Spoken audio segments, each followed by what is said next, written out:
एक सुनसान सा सड़क, दोनों ओर से जंगल घिरा हुआ। बहुत ही शांति थी वहां पर। एक इंसान तक देखने को नहीं मिल रहा था।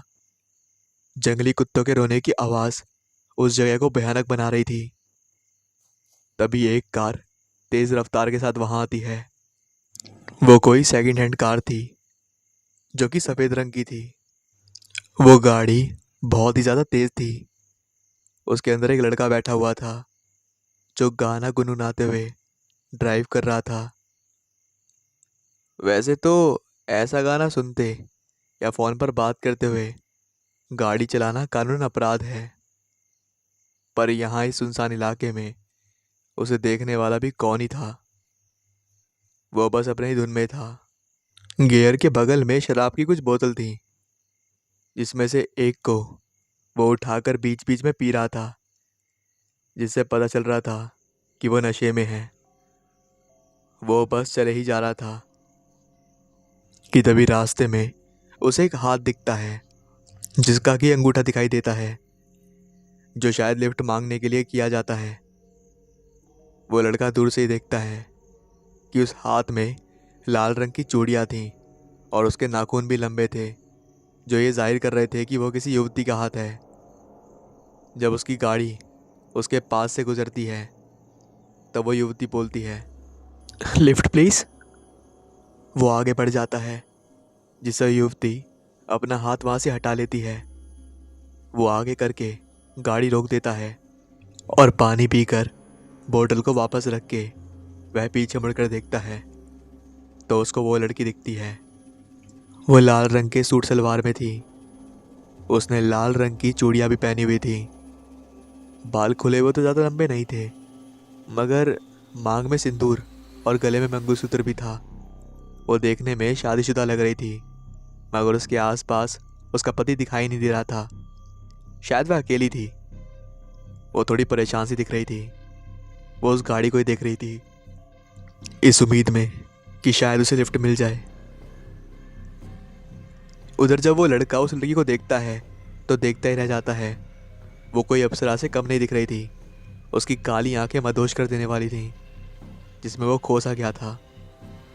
बिना कुछ सोचे समझे वो गाड़ी पीछे कर लेता है और अपनी विंडो ग्लास नीचे करता है और कहता है, आप यहाँ ऐसे सुनसान इलाके में क्या कर रही हैं? दरअसल मेरी गाड़ी खराब हो गई है और मुझे जल्दी घर पहुंचना है। क्या आप मुझे लिफ्ट दे देंगे प्लीज? वो लड़की बहुत ही प्यार से बोल रही थी। उसकी आंखों में जल्दबाजी साफ साफ झलक रही थी। वो लड़का तो बस उसकी आवाज में खो गया था। वो बस उसे ही देखे जा रही थी।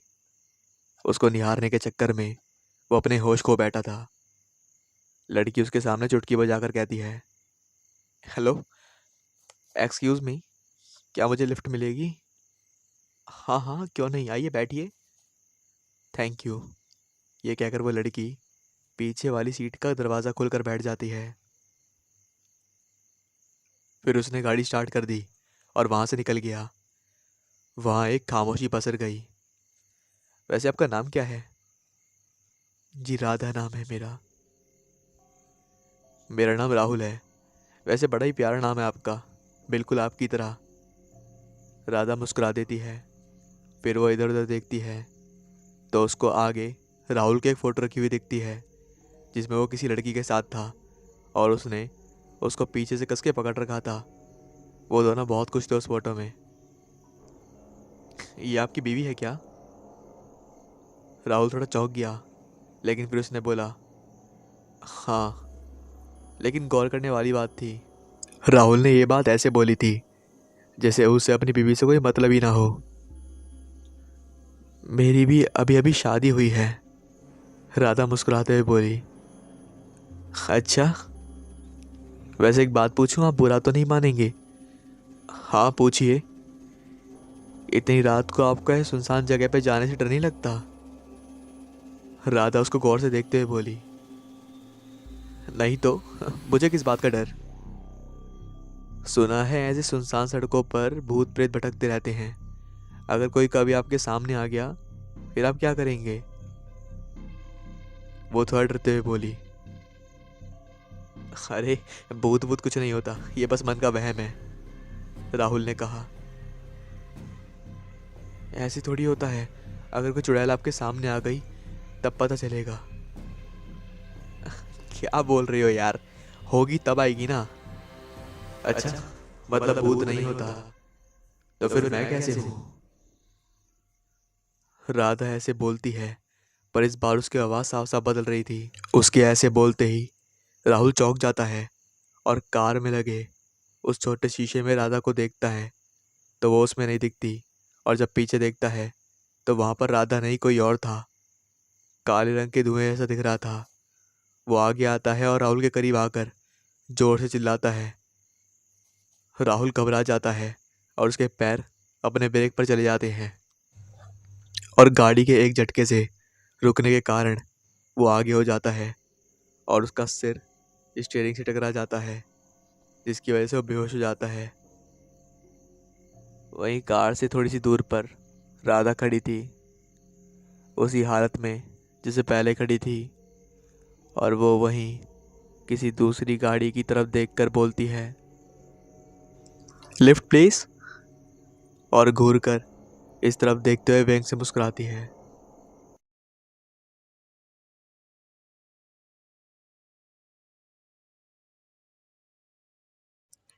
ये कहानी शुभम की आप बीती है, जब वो 10 साल का था और जब उसके पिताजी का ट्रांसफर हुआ था। आगे की कहानी उसी की आवाज में। ये जगह कितनी डरावनी है। पता नहीं क्यों पापा को ऐसी जगह घर मिलता है। हमारा पुराना घर इतना अच्छा था, पता नहीं क्यों छोड़ दिया उन्होंने। हाँ छोटा था, लेकिन शहर के बीचों बीच था। मेरा स्कूल भी नजदीक था, मार्केट और मॉल भी काफी करीब था।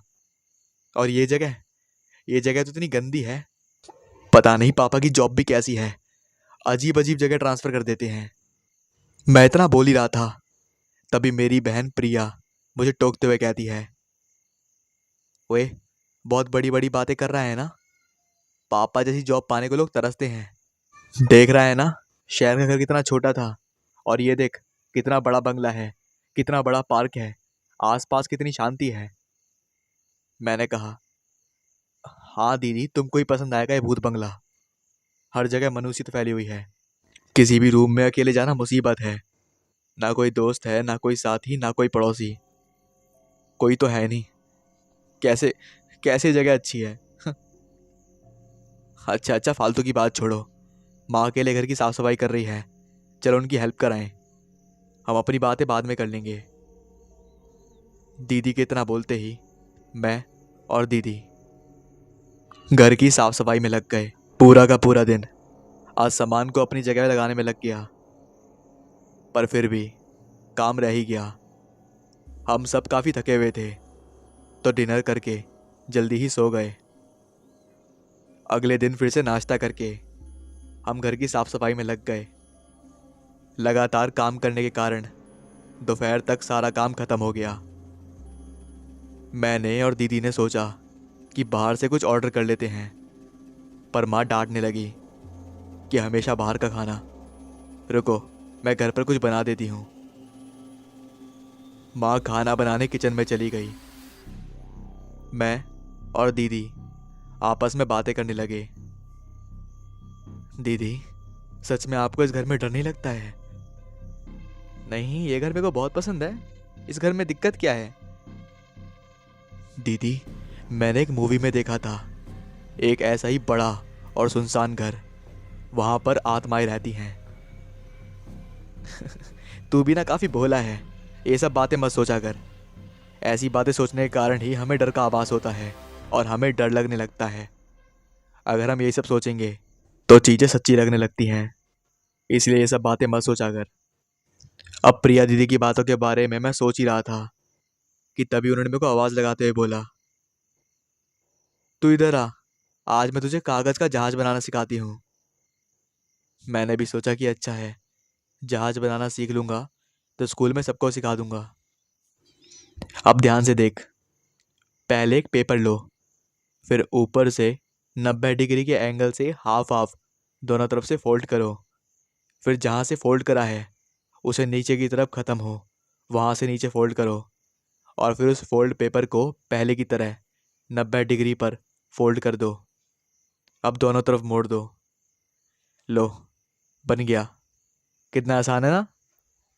हाँ दीदी, ये तो बहुत आसान है। मज़ा आ गया। यह मैं भी करूँगा और उड़ाऊँगा। मुझे बहुत पसंद है जहाज़ बनाकर उड़ाना। ओके ओके, तुम बनाओ और खेलो, पर कहीं बाहर मत जाना। मैं भी अपना काम खत्म कर लेती हूँ। ये बोलकर प्रिया दीदी रूम में चली गईं। मैं अकेले अकेले पार्क में बैठकर जहाज बनाने लगा। हर बार कुछ ना कुछ गड़बड़ हो ही जाती है। कई बार कोशिश करने पर आखिरकार एक जहाज अच्छा बन गया। मैं बहुत खुश हुआ। मैं उस जहाज को उड़ाने लगा।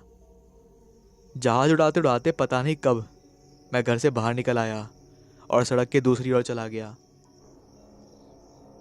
जहाज उड़ता हुआ सड़क के दूसरी ओर चला गया। मैं बहुत खुश हुआ था कि मेरा जहाज कितना अच्छा उड़ रहा है। मैं अपने जहाज के पीछे खुशी से दौड़ रहा था। जहाज उड़ता जा रहा था। मेरी नज़र उसी जहाज पर टिकी हुई थी। चेहरे पर खुशी थी। ये मेरा जहाज उड़ रहा है, मैं चिल्लाता हुआ उसके पीछे भाग रहा था। अचानक से मैं रुक गया। मेरे पैरों को ऐसा लगा जैसे उनके नीचे कुछ आकर टूट गया हो। जब मैंने अपने पैरों के नीचे देखा तो मेरी डर के मारे आवाज़ बंद हो गई। मेरे पैरों के नीचे कंकाल की खोपड़ी आ गई और मेरे पैरों से टूट गई। जब मैंने अपनी नज़र घुमाई तो सामने पूरा कब्रिस्तान फैला हुआ था। मैं यहाँ कब और कैसे आया मुझे पता ही नहीं चला। डर के मारे मेरे पसीने छूट रहे थे। तभी मैंने जहाज़ की तरफ देखा तो मेरा जहाज़ कब्रिस्तान के ऊपर ही मंडरा रहा था। अब आसमान एकदम काला होने लगा था। बादल घिराए, तेज़ हवाएं चलने लगी। सारे पेड़ पौधे तेज तेज हवा से हिलने लगे। हवाएं शरीर से टकरा रही थीं। ऐसा अनुभव हो रहा था कि वो मुझे यहाँ से धकेल रही हो। दूर कहीं से कुत्तों और सियारों के रोने की आवाज़ें आने लगी। अब यह मंजर इतना खतरनाक हो गया था कि मुझे समझ आना बंद हो गया कि मुझे क्या करना चाहिए। मैंने सोच लिया कि मेरी मौत करीब ही है। मैं भी अब रोना शुरू कर चुका था। मेरे रोने की आवाज़ के साथ साथ मुझे एक और आवाज़ सुनाई दे रही थी जिसमें कोई तेज तेज हंस रहा था, मानो कि मुझे डरा देखकर उसे बहुत खुशी मिल रही हो।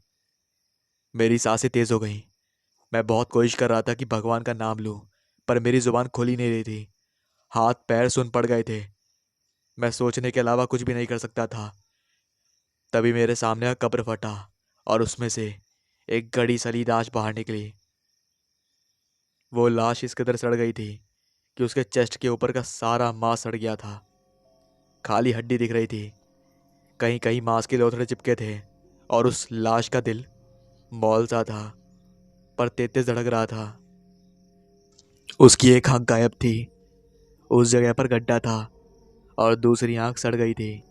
आंख से होते हुए कीड़े लाश के नाक और मुंह से निकल रहे थे। इतना घिनौना लग रहा था कि उसे देख के ही आदमी मर जाए, पर फिर भी मैं जिंदा था और बेहोश सा सब देख रहा था। मैं वहां से भाग जाना चाहता था, पर हिल भी नहीं पा रहा था। वो लाश धीरे धीरे मेरी तरफ बढ़ रही थी। मौसम बहुत डरावना हो गया था। कुत्ते सियार सब सो रहे थे। बस कोई रास्ता ना देखकर मैंने आंखें बंद करके हनुमान जी का नाम पुकारा। हे हनुमान जी, मुझे बचा लो। हे बजरंग बली, मुझे बचा लो। यही दोहरा रहा था। मेरी सांसें बहुत तेज तेज चल रही थी और मैं मन ही मन हनुमान जी को पुकार रहा था। तभी मुझे मंदिर की घंटियों की आवाज़ सुनाई दी। जब मैंने अपना सारा ध्यान उस मंदिर की घंटी की ओर केंद्रित किया और भगवान का नाम लेने लगा, तो मुझे धीरे धीरे ऐसा महसूस हुआ कि ये घंटी की आवाज़ मेरे करीब आ रही है। थोड़ी ही देर में घंटियों की आवाज़ मेरे कानों के करीब थी। मेरा मन शांत होने लगा था।